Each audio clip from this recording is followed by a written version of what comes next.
Hey there, everyone. It is Megan Davis Aderele, your spiritual business advisor. And for those of you that don't know me, I teach coaches, healers, and other transformational leaders who are building their life and legacy brands. I teach you how to master your energetics as well as your strategy so that you can truly begin to manifest your visions into reality so that you can get to your next level of peace, purpose, prosperity, and ultimately to your profits. Tonight, I have a very special guest. I have Miss Jwuanita Core. Why don't you introduce yourself and tell the people who it is that you are and what it is that you do? Hello, hello, hello. Thank you for inviting me here tonight. I am Jwuanita Core. I am the owner of JIT Tax and Accounting Firm. I have two firms, one in Boston, one in Atlanta. And what we do is our main audience, our main clients are mostly other small business owners like myself. And we help you manage, assist in supporting and keeping your profits. So basically, everything you make, trying to make sure that you bring that money home. That's basically what we do. And we help support you throughout your business process with financing, loans, business structure, entity status, different things like that. So we're kind of like a one-stop shop accounting firm with a lot of small business support. Yes. And so you all, she has been my CFO, my tax lady. I call it a money lady, in-house coaching advisor for a lot of our clients. And I wanted to bring her on because we have a lot of sidebar conversations. And so I had really suggested that we come on live and just talk about some type of myths. And I know we have a few things that we want to talk about, but what one of the things that I wanted to talk about based upon what you just said is you basically still call yourself a small business, right? You have multiple offices, you're at a certain price point. We don't have to kind of say that what you generate per year. But why do you still repeatedly identify as a small business? Mhm. Well, one of the main reasons I identify as a small business is because, according to the tax code and the tax law, in the federal guidelines, you're a small business if you're still making under $2.5 million, or if you have less than 50 employees, I believe. I think the number changed with that. But a lot of people don't know that. So depending on how much revenue you're bringing in, we'll still consider you to be a small business owner. So I'm doing awesome. I'm doing great, but I haven't reached that $2.5 million yet. But who knows? I mean, collectively. And another reason why I don't say that is because businesses also feed off of net profits. And we're always hearing this 6-figure, 7-figure earners, multiple 6, 7. But accountants like myself, we always want to see, let me see your books. Like when someone says that to me, I want to see how much they're bringing home. I want to see how much of that is actually coming in revenue. We have even clients who are in partnerships, and they will consider themselves 6 and 7-figure earners when it's really the business that's earning those figures. So that's one of the things we'll talk about tonight. But that's why. So you'll hear me say that I'm still a small business because considering yourself a large business has a lot to do with a lot of other things as well. Assets. There's so many different things that can also still consider you a small business. Yes. And so with that same energy as in mind, right, I think that really leads to um the conversation at hand, right? Of as to why we were like, hey, let's go live and talk about this. Because a lot of times you'll hear people online say, oh, I've made X number of dollars, right? I made 6 figures, I made 7 figures, I've made multiple 6 or whatever else it is. But clearly and distinctly, there is a difference between making a certain amount of money, paying yourself amount of money, and profiting. And so what I want you to do is just talk about, kind of the difference between making versus profiting, right? Because I think there's a lot of misconceptions out there, right, about people making money and just having these so-called income claims online. And so if you could just kind of talk about that, about some of those biggest misconceptions and why people should be careful based upon some of these income claims that people are making. Yes, I could definitely talk about that. So one of the things that people, tend to always say now, I hear all these making six figures, making seven figures. So it's kind of a plight on, this whole million, people making millions of dollars or making X amount of dollars. And the interesting part of it is, like you said, there's three parts of that. So how much, revenue did your business make? So that would be considered your gross. And then there's also this idea of profits. So, once you have expenses for your business, then those things offset your revenue. And then now you have what we call a net income, right? And then that's basically what your business is profiting. So let's just say a business brings in 100,000, but they have $50,000 in expenses. So they're in theory netting $50,000. The third question to move on that no one talks about and no one brings up is how much of that did you bring home? How much of the 50,000 did you put in your pocket? How much did that go towards your assets or savings or things like that, meaning the business owner? So when business owners talk about how much they make, the business could have brought in six figures. Unless you pocketed the whole 100,000, then you did not bring in six figures. And unless you pocketed the whole 50, then you didn't even bring in 50,000. Because there's a lot of things that goes into the business has to keep running. So you might have to have reserves, which a lot of people don't have, and that's part of the problem. So if you're a business owner and you took the whole 50,000, that's a problem because your business needs to run on itself. So your business out of that 50 should be leaving money into the business in order for the business to run. The business should be its own entity. So it has its own expenses. It has its own reserve accounts, its own savings, and people don't do that. So a lot of time what owners are doing is they're even stealing from their businesses. They're taking home more than they should. That's not how it works. So in theory, or sometimes we see that business owners overspend, but you still have to get to that third line and say, okay, what did your business make? What did you net? And then what did you take home as an owner? And partly of what we try to do is we try to teach our customers the best way of financial health, like a healthy way of making sure that their business is sustainable as well as their own personal profits are sustainable. Yes. And so, as my financial coach, right, I think sometimes we have to have some of those intimate moments. And I feel like you're sometimes just as intimate with me as my spouse, right? Because a lot of times people, for one, finances are an uncomfortable conversation because especially from a lot of marginalized communities, a lot of times finances is not something that's really talked about in our households, or it's not those things that we were taught. It was, oh, wait till I get paid, or, we don't have the funds for that and that kind of stuff. And so a lot of times I have found that those same types of misconceptions and that same type of trauma, right? Let's be real, a lot of times that's trauma. It impacts how we show up as business owners, right? And how we treat our business and how we treat our business finances. And what I have found is, just even with over my years of coaching, a lot of times when it comes down to coaching and consulting, that is one of the easier ways and the less costly entry points to get into business these days, because you don't have all of that overhead, right? You don't necessarily have to hire a large staff right away. You don't have to have a brick and mortar location, right? You don't have to have all these things. And then coupled with all the advancements with, AI, you don't have to have a large team. You can really scale your business in a very lean model, right?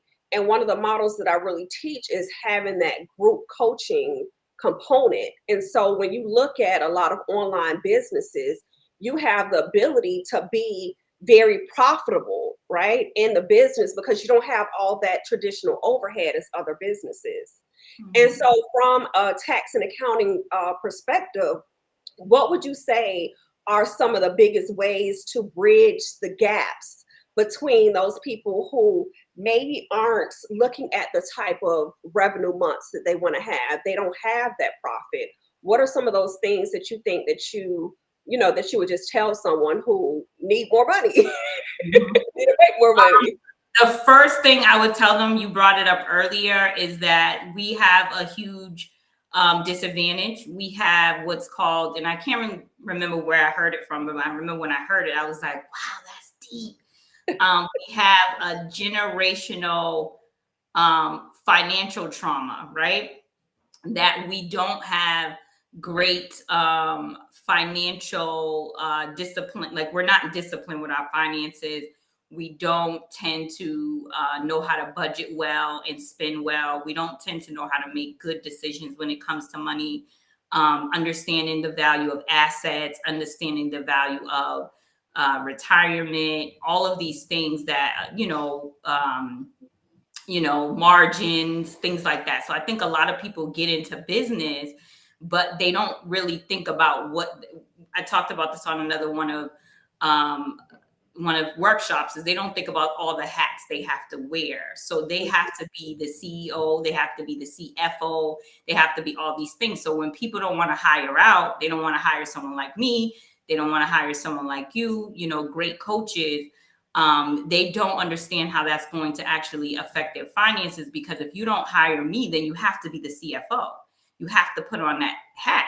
And if you don't, then you're going to end up spending money that you normally would not spend if you had someone who kind of has you accountable to what you're doing. Because to be honest, a lot of small businesses, no matter how much they make, they just don't know how to manage the money they have. And that's the advice that I would give, especially to whether you're a brick and mortar, whether you're online business, any of those businesses, when it comes to overhead, and even if you're saving, the reason why you're not seeing those margins, you're not seeing those that revenue come through, you're not seeing the profits, 99% of it is money management, is how you're handling your money management. And systems. Do you have the right systems in place to be able to track your finances, to be able to track your leads? So it would be learning about money and being your own CFO and learning what that means, hiring someone else out if you don't have the proper strengths when it comes to managing money and accounting, and having the proper systems. Those are the three things I would say. If you're going like this, what? I made that much money? Where did it go? If you're saying that, we had those conversations. Right.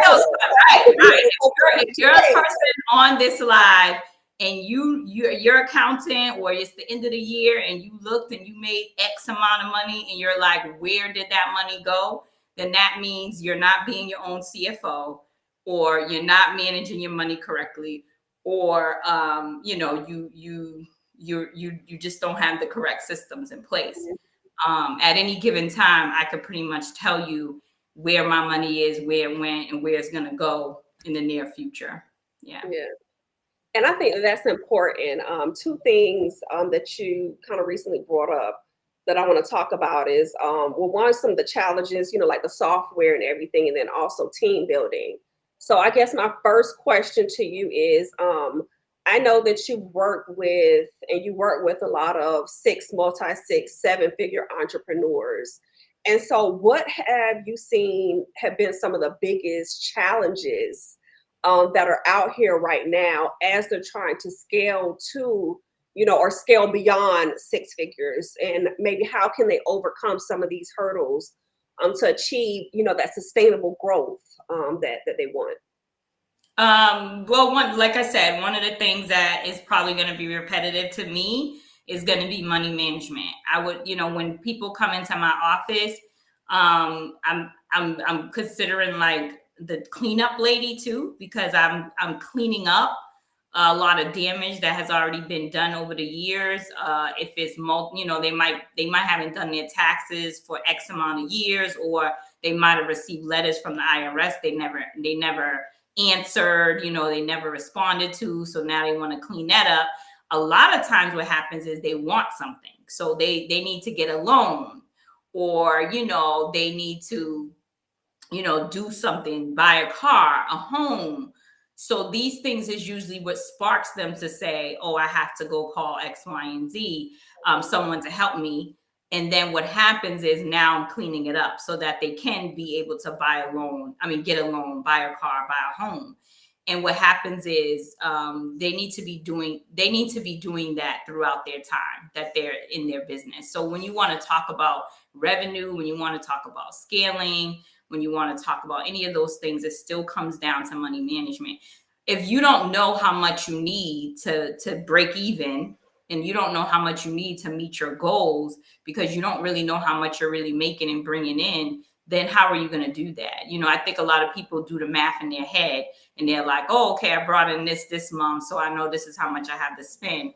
And that's not really the way it works, So you can coach them, Megan, all day long on bringing in leads and bringing in sales and bringing in the money. So the revenue can come. They can make those, $10,000 months, those $20,000 a month with your coaching, because you're great at that, right? You're great at being able to help people with scaling and growing their revenue, things like that.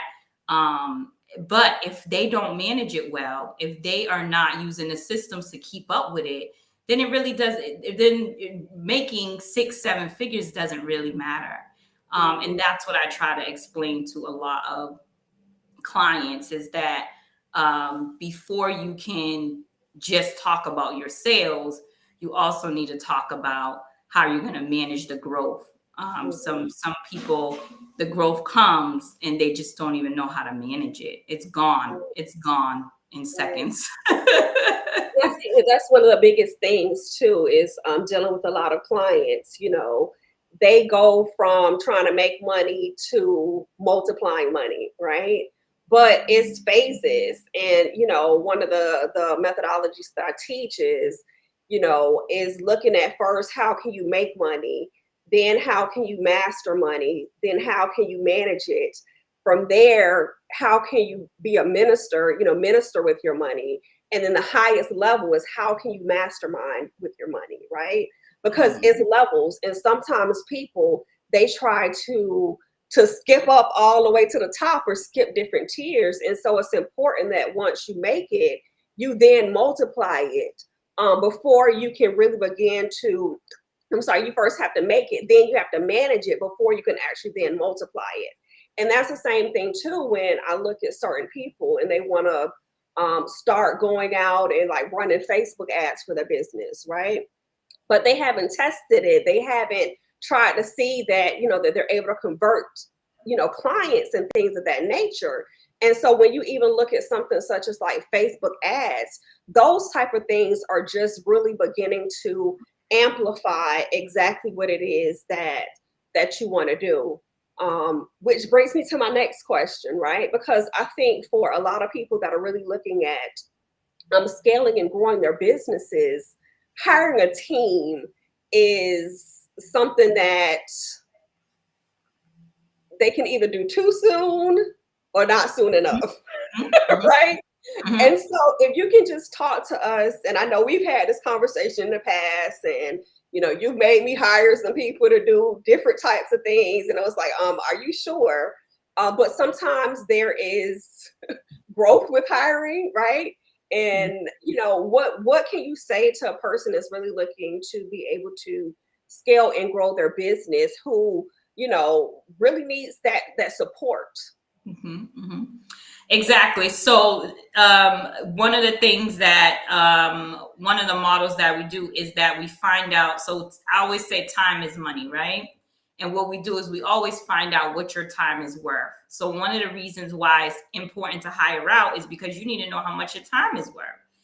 If your specialty and your skill is worth, let's just say $300 an hour, right? Like ideally. And we talked about how you can and this could be at a later time, but how you can figure out what your hourly amount is. So like, really quickly, you went to salary.com and someone was doing your job, your specialty, how much would they be getting paid or whatever. And then you can multiply that to find out what your hourly wage is. That's one way. That's the quickest way to do it. And then now you need to assess how much time you're spending on other activities that are not producing $300 an hour. So I'd give you an example. If it's taking me, because I don't like social media. I don't know nothing about. I know a little bit about Canva, but it's not my strength. Those things are just not my strengths. I'm sure if I sat down and I went through it and figured it out, I could. But if I spend an hour on trying to put up a social media post, I just lost $300. Because if my time is worth $300, I spent $300 wasting my time to put up one social media post that might have cost me $75 an hour. Okay. So you have to put a cost on your time. And when you do that, you need to be able to say, okay, now this is where I need to be able to hire out, because I could be spending my time making $300. Okay. Not losing. I'm losing money. Those are the tasks. And you brought it up. It is very important to understand that there is a time when you can do that, right? You can't just come into the gate and say that. But that's where you have to kind of be savvy enough to know when is it actually, when are you able to make that $300? Now, if your business hasn't gotten to a point where you really are losing $300 in that hour or in that time, then you do have to work your way up to when that is possible. And the only example I can give to you is that if that lead were to come, right, you put that Facebook ad out there. If that lead were to come, then you know that you can fill up your calendar, to make that $300, if that makes sense. So now you know that spending that $75 an hour to get that work done is going to come right back to you when you get that lead. You mentioned it earlier, like people are not thinking about that. People are not thinking about the amount they spend on marketing versus what it brings them back in profit. So some people are so afraid to pay for marketing, but you got to do those numbers and say, well, if I spend X amount on ads and leads, how much does that bring back to me? Is it equal to one lead? Is it equal to two leads? Am I doubling my money? And again, what does that do to me in my time? You want to spend your time on things that are going to actually be generating the revenue, not on thinking you're saving your time, saving money, small money, by doing a lot of minimal things on your own. And if you're great, I always tell people, if you're great at, if you could do your own taxes and you're great at it, cool, don't call me. Don't call me. Like, if you can do that, great. But if you're spending time trying to do it, if you're trying to figure it out and it just doesn't come to you naturally, then you need to be hiring people who can, you can benefit and put your time in other places, because time is money. Right. That's good. Thank you. And, especially like with that, right? And you look at how time is money. Business is an investment, whether you're investing from an energetic standpoint, the time, the energy, the money, the resources, whatever it is. And a lot of times on social media, people just make, being a business owner so glamorous. And so this is one of the reasons why I wanted to start having these conversations to share with people how they're able to really begin to grow and scale their business. And so one of my next questions for you is, let's talk about software, right? Because I think one of the biggest things that people really need in their businesses is having the right software, systems, apps. And so what will be, say your top 3, 4, 5 recommended apps that most entrepreneurs should have if they're really looking to grow and scale their business? So we could talk specific apps, but I'll just kind of talk about something I use. I think that there's so many out there that I think people need to find the ones that, you know, work best for them, right? Like there could be people that's visual people. So they need software that looks visually appealing. Remember I talked earlier about time. Time is money. So you need to pick apps and software that keep you efficient, right? What's going to get you through your work quicker but efficiently versus maybe what might be mine. So if you get a recommendation from someone and you try to use it and it doesn't work, I would just recommend, you know, trying other systems, trying other things similar that it still gets the job done, but you know, something that works well with you. So I do want to say that when I talk about these things, and probably mention more than one. So one of the things that you want to make sure you always have, you know, at the start of your business, so when you're starting your business, or even if you're still in business and you're growing, is you want to make sure that you have some type of what do you call, like the where you're storing your records, some type of storage, right? You know, OneDrive, the Google Drive, things like that. Like, you know, yeah. And I mean, nowadays this is you know, cloud-based, you know, a cloud-based time, and it's easy to have things on the cloud. So you need to be able to do that. I'll give you an example.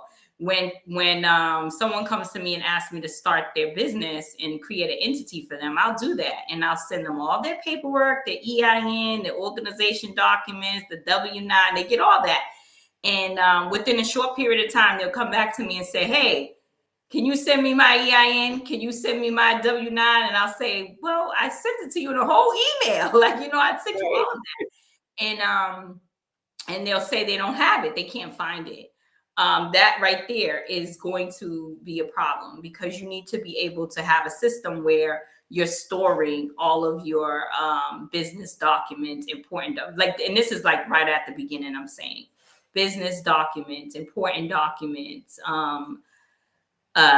you know, client folders. You know, you need to be able to access all your clients, their information, things like that, so you can be able to see them in a, you know, in a clear view, and be able to access them exactly when you need it. A lot of times, you know, businesses can't move forward with what they need to do because they don't even have a simple file storage system, and there's plenty out there. So Megan just pulled up one. This looks like it's more looking a little bit like a OneDrive. And yeah, you see how she just has all of these folders.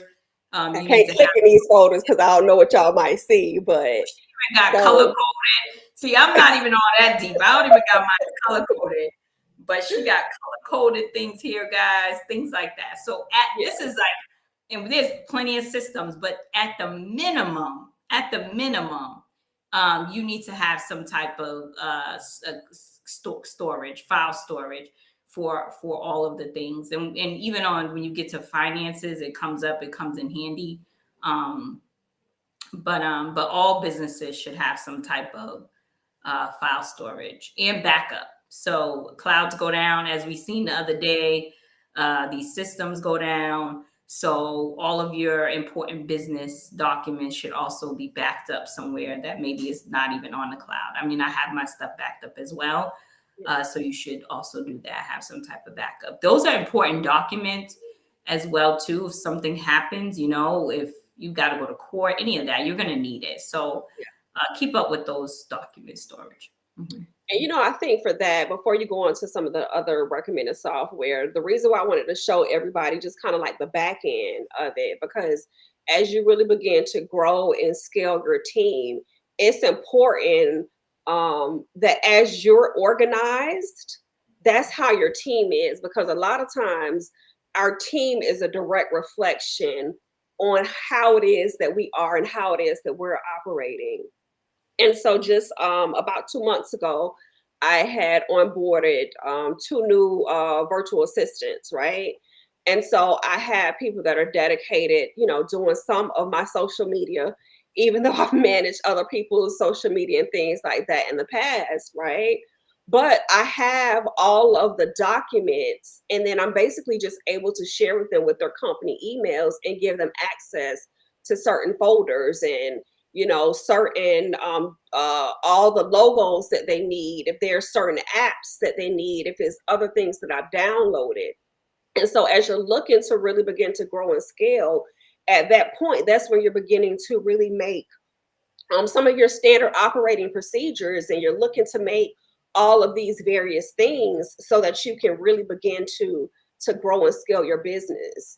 And so I think it's just important, and utilize exactly what it is that you have before you go out and purchase any other type of, you know, other apps. Utilize those resources that you're already paying for. And so the biggest thing that I would tell people to do is to actually go ahead and to look at, you know, some of the systems that they have and that they have access to already, so that you can take account of exactly what it is that you have, so that you can then make an informed business decision to see if it's something that you need to actually purchase, or can you use what you already got. Yeah. So what else? What are some other software that you feel that, you know, that we really need from that accounting and tax standpoint? So some other software you want to have is your client, like a CRM system, or some type of way that you're keeping track of your clients and the leads, you know, that you're getting. You always want to be able to refer back to it, even in terms of revenue and expenses, which we're going to talk about that next, is, you know, being able to get back to your clients. You know, like if you had a client, you need to contact them. You want to follow up with them again to, you know, upsell them, whatever it is. You need to be able to communicate with your client through a system that is tracking your clients. You know, now there's so many systems that you can have, like almost all-in-ones that will email, you know, your clients, set them up. I mean, I know you could talk about that a lot more. This is, again, these are areas that I would not consider myself, you know, savvy in. Like, I would tell you that I hire out for that kind of stuff, because those, again, and I pay for software for those kind of things, because I already know that I'm not great at them, like funnels, like all these fancy words they got too, right? So, you know, those are the kind of things that are just as important as financial tools, is the tools that you also have that coincide with communicating with your clients. And guess who I turn to when I need to figure out these kind of systems? I'm calling the Aditu agency. I'm calling, you know, Megan, because, you know, again, I know when I have a weakness, when I need to seek help and hire in that area. So that's what I do. And, you know, a lot of those systems that are client-based, CRM-based, you know, you got to find someone who knows how to, who knows the right software to put in. So maybe you could talk a little bit more about that, Meg. Okay, cool. So I think, and so like what Jay is right. She's hired us over the years to help implement various systems and software. And so that's one of the areas that we, as a company with the Aditu agency, that will help our clients to implement. And I think that as you're looking at CRMs, which is customer relationship management, that's what CRM stands for, is looking at those ways of how can you look at the systems, the software, the strategies. And like what Jwuanita said, is that some platforms now, they have all-in-one platforms. There's so many different things, such as ClickFunnels, there's Kajabi, there is one of the systems that we implement with our clients is a Go High Level software. I can actually show you all a white label version of a demo site that we have within Go High Level. And at some point or another, what I'll do is I will do a deep dive in on some of the back end of systems and softwares to help you to be able to scale and grow your business. But like what Ms. Core said, is that this is an all-in-one platform. And so it allows you to be able to have all of your contacts in here. It allows you to see the payments, right, where you can do some of the payment links and all those things. It allows you to be able to do some of the email marketing, right, within there. And then it also allows you to kind of do some of your sites, your memberships, and then that kind of thing, as well as some of your emails and text messages. And so when you're looking at building out your funnels to be able to grow and scale your business, this is one of the types of software which is considered to be an all-in-one platform, right? So that's one. But I also want people to keep in mind that as you're looking to grow and scale, sometimes there are industry specific platforms that you can also utilize to help you to grow and scale your business. One of the things that we set up for JIT tax team a couple of years ago, and I know they've changed it, you can give the correct name, but it was actually Mondstadt. And so that was an all-in-one platform as well that we set up from a tax and accounting standpoint. And one of the reasons when we set it up for Ms. Core and team, right, and her team, was because it did a lot of the social media. It provided her with a newsletter. It provided her a way to, communicate with her clients. If she did not already have a website, she still could have built a website off of that system as well. And so when you think about how you want to grow your business and how you want to scale your business, I think that it's important that you look at the business model and what are some of the objectives that you're looking to achieve. When we set that system up for her, it was, hey, I want to start posting on social media. I want a newsletter. I want a different and new way to really begin to communicate with a lot of our clientele. And so that was the system that we implemented in for her. But now, after years of coaching, she's ready for other and upgraded systems, right? But the thing about it is we won't get rid of the original system and software because that has a lot of automation, and it's certain things that we can pick and choose what kind of goes into our newsletter and able to add other things. So as you're looking at growing and scaling your business, it's really about assessing, where you are and where you want to be, and then taking it a step further and assessing the tools and software that you currently have and those things that you need to be able to grow and scale your business so you can get to the next level. Mm-hmm. Yep. So everything that Megan just said is pretty much what I would suggest for businesses. It's really, really that client management system is even for me, like the Mondstadt that she was talking about that they helped me set up. It has content that is specific for my industry. So there's so many things out there, especially with AI, things like that, where you can pretty much, and these things cost money, so you have to put it in your company budget. But again, you have to understand what you're paying for to do automatically for you versus, again, on time, versus what you're going to spend time doing yourself when you think you're saving yourself money, when in theory you're losing money. So the system that Megan had initially set up for us feeds other financial information out to my clients. So I'm not sitting down. I'm not, spending hours creating my own newsletter and sending it out. This is something that will send my clients information every month that is crucial for them, deadlines, things like that. And it just happens automatically.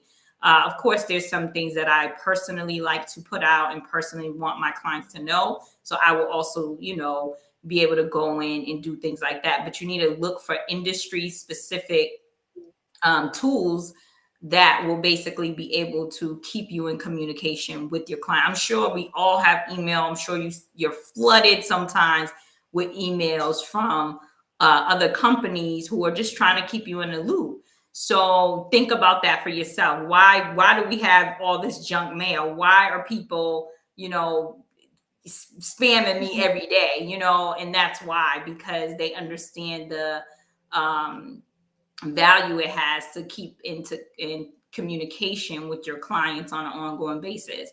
And the same way that they're keeping them on your mind, you need to be keeping yourself on your clients' minds as well. So that look for industry specific tools that will automatically engage your clients, not something you're spending hours and time putting together. Mm-hmm.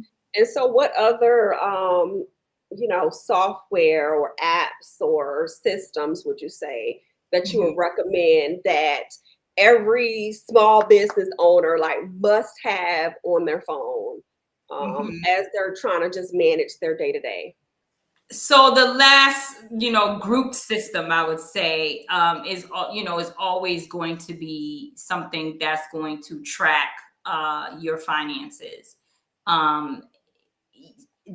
People are in different stages with this. It's hard for me to just, again, this is where I can't just say, oh, go to QuickBooks and get QuickBooks. I am a QuickBooks user. I love QuickBooks, but I'm an accountant. So, that might be different for me. One of the things you need to do when it comes to your finances and tracking your finances is really to assess where your business is at. If your business is anybody's business who's pulling in over 6 figures and then you don't have an accounting system, then you're already not, doing what you need to do. So you need to go back and assess why you're not tracking every single dollar. The reason why you're not keeping that money in your pocket is because you don't know where it's going. Okay. So all businesses should have, matter of fact, you're bound by the IRS guidelines to track your finances. That is a requirement of any type of established business, LLCs, corporations, S corps. One of the requirements is that you keep up with and track your business finances in order to be able to pay your taxes. So you need to have systems for that. I have clients who still use Excel, and they will send me an Excel file, and they are doing a great job. You know what I mean? Like they can give me a profit and loss based on all the things that they did that came in and went out. And I love it. And they could send it to me and I can get the information I need. So if you're a person who, can work off of that, cool. If you're not, that doesn't mean that you're off the hook, because there's so many other apps, like Megan said, in our phones. There's Xero, there's QuickBooks Online. There's so many, even for, like, I try to tell my clients, there's one called Mile IQ, because I know every time you go to your accountant's asking you, how much miles did you put on your car? Where did you go? You have to be able to track those things. So Mile IQ is a great one. You turn it on your phone. The first like 20, I forgot how many miles is free. Then you have to pay for extra mile, when you go extra miles, but you could tell it when you're going somewhere personal. You could tell it when you're going somewhere business, and it will calculate it for you. And then at the end of the year, you know how much miles that you have put on your car for business. So that's one of them. When you are tracking, I tell people this, even we can piggyback off of the online system. When you're out and you're having lunch, or you go and you buy something in cash, you take a quick picture of your receipt. That's what I do. I write on it and I say what it was for. So if I'm down in Florida and I'm having lunch, might be in Atlanta. I'm having lunch with the Aditu agency at La Peace. And I just, will write on my receipt, lunch with Aditu agency. Client gifts, discussing marketing. And then you just take a quick picture of that, and then you upload that into your drive, and then you could toss that receipt to the side. There's no longer a day where now you have to keep a shoebox full of receipts. You don't have to do that. So you could take a picture of your receipt.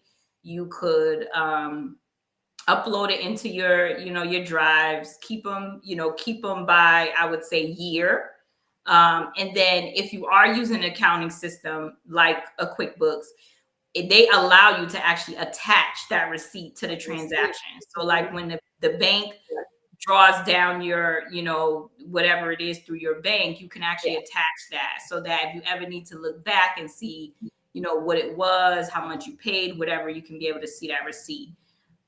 There are some companies that have to be able to keep up with their books, but there's a lot of companies that don't. And again, the first thing I tell you is to have some type of financial budgeting and accounting system. That is very important when it comes to managing your business finances and keeping the money in your pockets. There's also tools that I encourage my business owners that track their net worth. So this is one that people are not understanding either. I better get some pen and paper, right? If you So cannot already. yeah, you need to know what your net worth is, and how you figure that out is there's apps for that too. Empower has a great one. Um, Vanguard has a great one. There's some other ones. Even some of your banks, Chase Bank is built in. If you have Chase, they have a net worth calculator. And what it does is it takes all of your assets, which we could talk about that all day, and it lumps them in all your liabilities, and it lumps them together to figure what your net worth is. And a lot of people, you don't even know what their net worth is. You need to, and what that is how much do you have in something that has a fair market value, so something that's worth something, an asset, and then something that takes from it, which is a liability or a debt, and it gets you down to your net worth. And you always want to strive for your net. We might have money goals, cash flow goals. So what you bring home every day, every month, those are cash flow goals. What you have in net worth, that's where you're talking about, generational wealth and retirement and basically residual income, all of these wealth. Those are the things you hear. Mm-hmm. That has to do with net worth. It has nothing to do with how much you bring home every day. So those are other conversations as a business owner that you need to be able to have. And guess what? You can't have those conversations unless you have the right systems in place to track what your net worth is, to track what your profits and losses is. So those are the kind of things, those type of systems you need to make sure you have, which are financial systems that's tracking your finances, both personal and business. Okay. So your business needs to have tracking systems. Your personal needs to have tracking systems. And the reason why it's so important to track systems personally as a business owners, I always tell business owners, you need to know how much you need to take home every month personally, right? Don't we talk about that? It's like, what are you striving for if you don't even know? So if you don't know your comfort level, like, okay, this is what I need to bring home, because we're all doing this business to be able to support our personal lifestyles. Like, no one's just doing business to do business, right? At the end of the day, you're trying to support yourself and your family. So how much does it cost to support yourself and your family? Some people are transitioning from 9 to 5s into business. I would not tell you to do that until you know how much you need to make up from leaving your 9 to 5 to be in business full time. You need to know that number. You need to say, for me to comfortably leave my job, I need to be making X amount of money out of my business that's going in my pocket. So this is not how much the business is making. Okay. That has nothing to do. Your business is making 100,000 and you need 100,000, then it's not time to leave. Okay. That is one of the things that I want us to kind of go over. I probably maybe like 2 more questions or so, but a lot of us grew up, right, with 6 figures as the goal. And we realized that 6 figures, it's poverty in America right now. Right. It's poverty. You be looking at stuff and you be like, I don't think I made that. We're like, what you mean? By the time you pay whatever expenses that you have, right? It's really poverty, right? Yeah. And so one of the fun activities, and I guess I could share my screen. Let me be sure I'm not about to share. That I was telling people, because a lot of my messaging lately has really been guided to show people and to really share with people, like, to be making more than just the standard $100,000. And so I would, one of the assignments that I was giving people to do is due to inflation, because a lot of times people feel like that they made it once they've made that six-figure mark, right? And a lot of us are 70s, 80s babies. And so just do a fun activity if you can at home.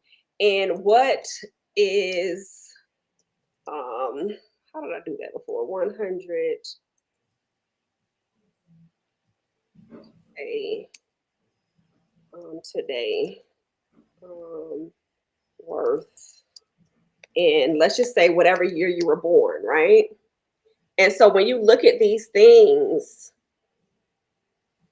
is you can look at these kind of calculators, right? And so if you had, this is the wrong one. I think you said work, and you got work up there instead of work. Yeah. Look at this, can't even do stuff, right? So if we look at $100,000 in 1982, right, till today, how much is that? So it's about $325,000 today. Mm-hmm. So when you look at whatever year you were born in, right? If you look at that year, right? That's the minimum that I'm telling people now to strive for. Because what your perception was of what that value of that money was, right? And you know, hey, maybe you have goals that are more than this, or maybe you have goals that are less than this. But the reality is, from inflation and from what our parents kind of taught us was the six figures, is now worth $325,000. And so, you know, just have some fun. And if you are really, you know, if you could ever kind of get stuck with, you know, income goals and what are some of the things that I can strive for, I'm not saying that that's just the number that you need to be striving for, but just to give that as a starting point for you of a way so that you're able to really begin to look at those ways to grow and scale your business. If there's a different year when you realize that you wanted to make millions or whatever that six figures was, right? Because a lot of us little girls, we had these dreams of we want to be multimillionaires by the time we were, you know, 40 years old. And so when did you have that? And look at what that value of that, whatever that dollar amount was during that time frame, so that you can really begin to reframe your mind. Because that's a lot of times what it is looking at those ways of how can you reframe, you know, your mindset so that you can get to the reality of what is. Because listen, gas is not the same amount, food is not the same amount, mortgage is not the same amount, right? And so do those type of activities so that you can get it into your context, especially if you have an issue with struggling and pricing your worth, right? Is look at that and just tell yourself those things of what I knew $100,000 to be is now $385,000. $385,000 should be the minimum of my new reality, right? And so just saying those things to yourself and looking at what are some of those things and those processes and those systems that you really need to implement so that you can really begin to start again reframing your mind, getting that worth of, you know, of what it is that you need to do so that you can begin to go and scale to your next level. So that's a little fun exercise that I've been doing with some of my clients, and to Google to get that base minimum of this is the minimum of what your goals should be to strive for. So I love that. I love that. And you should take it a step further too. I always try to tell my clients when you're thinking about that number for you, because everybody's number is going to be different. And I always tell people, again, you need to, because we live in different states, you know, so the cost of living might be different. So $100,000 might go far in other states that it might not in a certain state. So you have to consider that. So a step ahead of just looking at that number, I would also tell you to think about what would be ideal for you to live comfortably, right? If it was in an ideal world, right? Let's not talk about someone else's number or 6 figures or 7 figures. I wouldn't even think about that at all. I would think about myself and my family and what number do I need for us to live comfortably? What does that ideally look like? And you got to figure that out for yourself. If you feel like, I tell people this, about vacations and stuff. If you want to go on 3 family vacations a year, and that is your goal to live comfortably, there's nothing wrong with that. But you got to put a dollar amount on that, and you got to add that to your budget. You have to add that to your cost every month. If you want to save a certain amount, if you want to, and we could go all day about FIRE and retirement, but if you want to retire at a certain age, so what is that number? You will be surprised. A lot of times for people, when they go back and they do that exercise, it's probably about $15,000 a month. The average client that I might do like that kind of forecast tax plan, their comfort level is about $15,000 a month, right?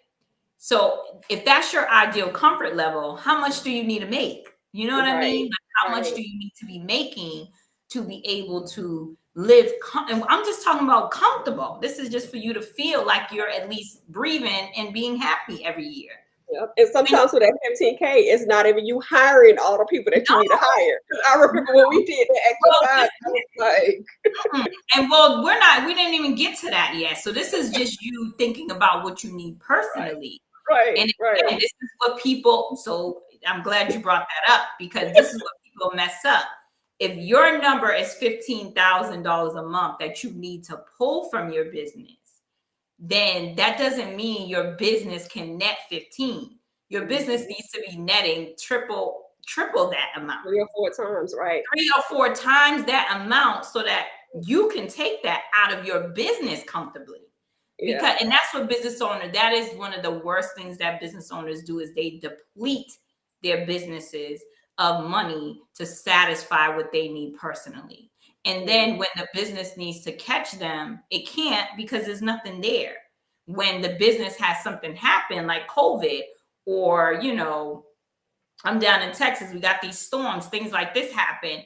You've depleted your business for your own personal uses. A lot of times it's bad money management. And now you can't even, your business can't even sustain itself for 2-3 months if that revenue is not coming in.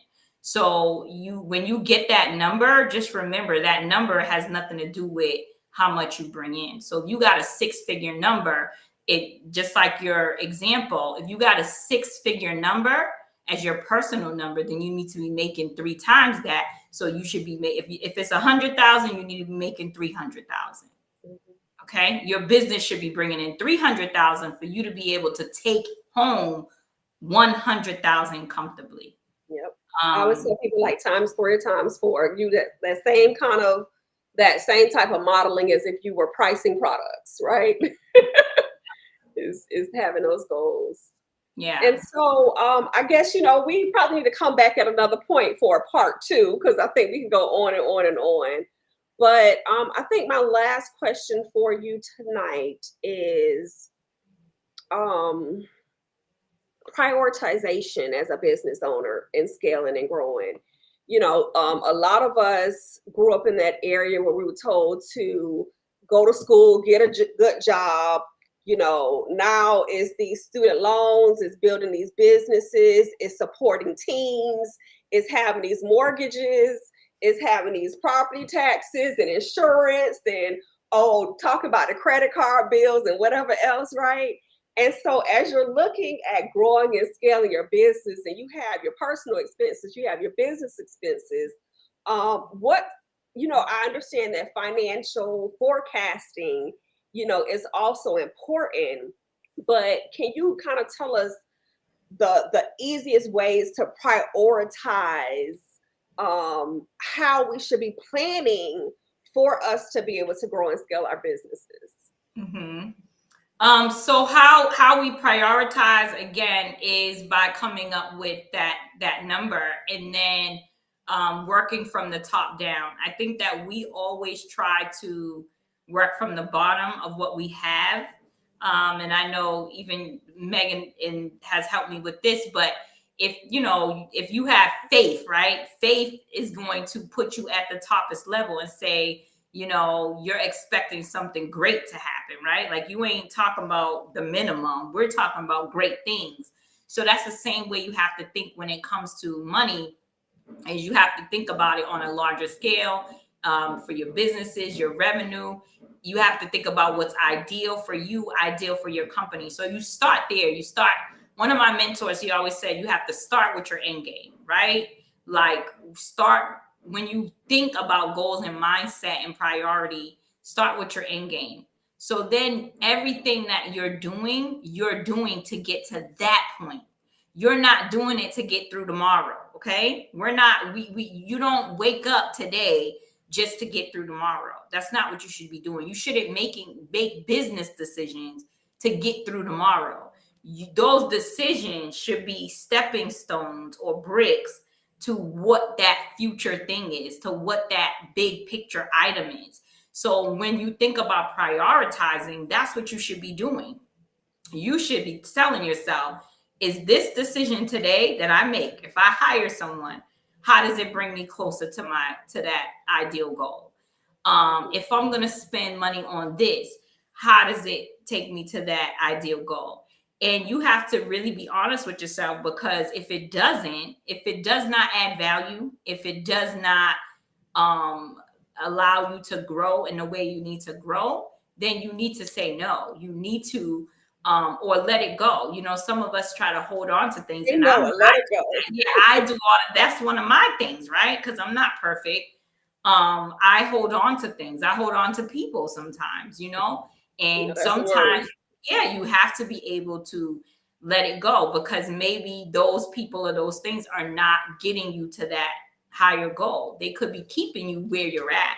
So you have to be able to prioritize and make decisions every day for where you're trying to be, your end game, not from where you are today. And I think that's something I would say, even for me in my business, that has really helped me to grow and scale in a way that makes sense, because every day I show up at work working for that higher goal versus working to get me through tomorrow. Yeah, so prioritizing, I think, is really based on that. And if it ain't getting you there, then you need to reassess what you're doing and why. And then the second one is what I brought up earlier, Meg, about how much time is it taking you. So prioritizing also has to do with that. Put that hourly wage on yourself, and don't do it on what you're making now. This is what I'm saying. If your business ain't making no money, that has nothing to do with how much you're worth an hour, okay? Right, if you only brought in $5,000 this year, then don't go and say, oh, I only brought $5,000, that's all I'm worth. No. You're worth what it would cost someone else to hire you at any other level. If you were incorporate, if you were whatever your skill set is. You get what I'm saying? If you're a coach, how much would it cost to get that information from any other coach? High level. You better give yourself a raise. I have a lot of clients who their number hasn't changed since 5 years. Are you working at a job and not giving yourself a raise? So as a business owner, you need to give yourself a raise too. You need to say, I've been specializing in this for 5 years, 10 years, whatever it is. I'm now at a seasoned level. I have tenure. Like, business owners don't do that with themselves. They'll just say, I've been doing this for 15 years. And then they want accolades from that, which is amazing. But have you even really thought about what that means for you? You know what I mean? Have you thought about what specialty you now have for being in business 15 years? Right. And if you worked in corporate or somewhere else, what would your salary look like from when you started to where you would end up in 15 years? You wouldn't be making the same amount of money. So why would you charge the same amount you've been charging 15 years ago? So those are the kind of things you also need to think about when it comes to prioritizing. Is time is money. How much is your time worth? And whether you need to outsource something, you know, that you, which is what we talked about earlier. So those two things. Yeah. Perfect. Thank you. And I'm going to come back on with some more spiritual business school series. So if you're not on my list, I'll drop that link in a few minutes, because those are some of the conversations that I really want people to begin to dive into is, you know, how do they price their services? How do they actually create their packages and things of that nature? Because I think that is so important to understand pricing and pricing modules as a business owner. A lot of times, you know, what I've seen people do and some of the biggest mistakes that I've seen people make is if they're accustomed to making $50 an hour, $100 an hour, or just say even like $25, $30 an hour in their business, when they first initially become business owners, they typically will add a zero to that. You know, I've heard people say, oh, add a zero to it. And or what they'll do is they'll charge double um, what they were making in their 9 to 5, right? And so what they don't realize that if you worked in various fields, that's typically the hourly rate that you're making is not the billable rate, right? On those contracts. And so a lot of times if you were making like $100 an hour, they could have been charging whoever you were working for if it was certain types of things. That line item, if you actually look at the budget, it says $300, $350, $400. And so when you're going in and you're looking at providing consultation type or consultative type services, you're already underpricing yourself in the market because you don't even understand the proper pricing structure, right? And so those are some of the conversations that I want to have in the upcoming weeks. And if you want to work with Miss Core, this is her booking link to be able to book services with her online. If you go to jwtax.com/book hyphen online. And Jay, if you could just tell the people about some of the services that you're able to provide some small business owners. So we have a full accounting firm, so we can provide tax, you know, all types of taxes from personal, corporate, partnerships, things like that, amendments. Even if you have prior year taxes, we can look them over to see if there's some savings there that you haven't really looked at. We also do tax planning, which means that, you know, with this current year or future years, you know, maybe your situation has changed and you really need to look at saving money, because the one thing we don't want to do is we don't want to hand off our money to the IRS. So you got to start really tax planning to think of ways to strategize to, you know, pay the least tax liability as possible. And that has to be a strategy to that.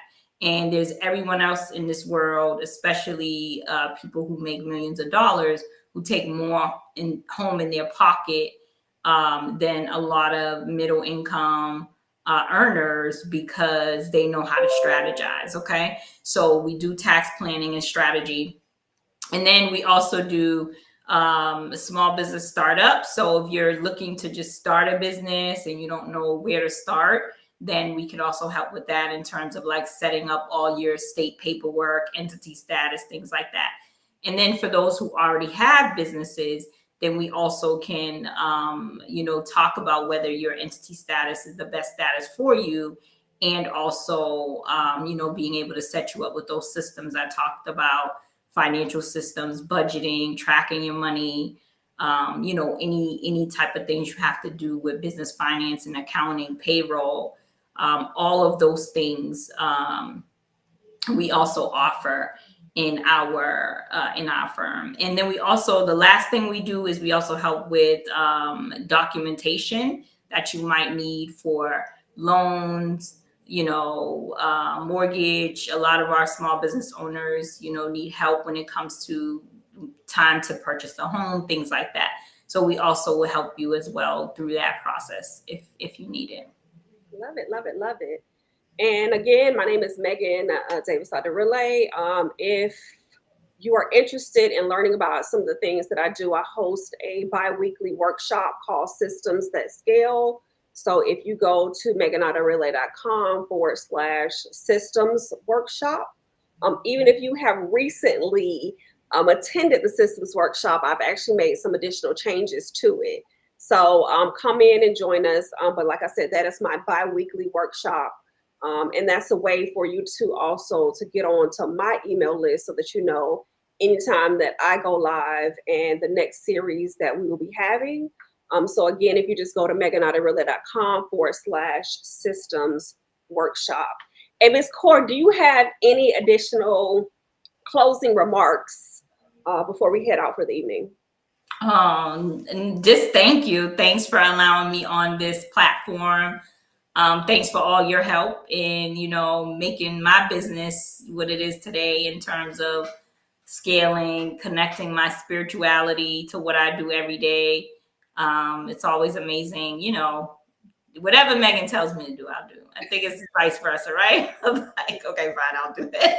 Eventually, maybe not right away. Maybe not right away. Maybe not right away, because I'm just a procrastinator sometimes. But in theory, or you at least come back around and be like, you know what, I should have did this. I should. If I don't do it, I'm like, okay, fine. You can slap me on the hand.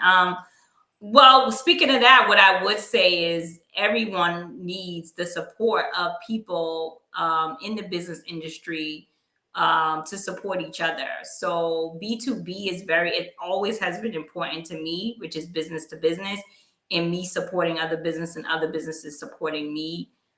We know the struggle that we each go through. So I think it's a lot easier for us to be able to work and understand each other. But that's what I would say is make sure you get together a team of people and you have that team behind you.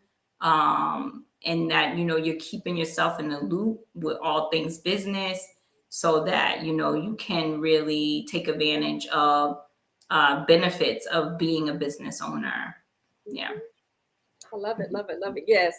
Jay has been a part of me and my husband's team and Team Aditu for years. And so we just thank you for gracing us with this conversation. And like I said, I know we want to do a multi-part series because I don't think that we really talk about finances and our money enough. And so these are just some of those high-level conversations that I want to start showcasing just to help other business owners who are also on their paths to growing and scaling their businesses. Again, this is Megan Aderele, and my special guest tonight is Jwuanita Core of JIT Tax and Accounting. And if you are interested in, working with her, go to jittax.com/book-online.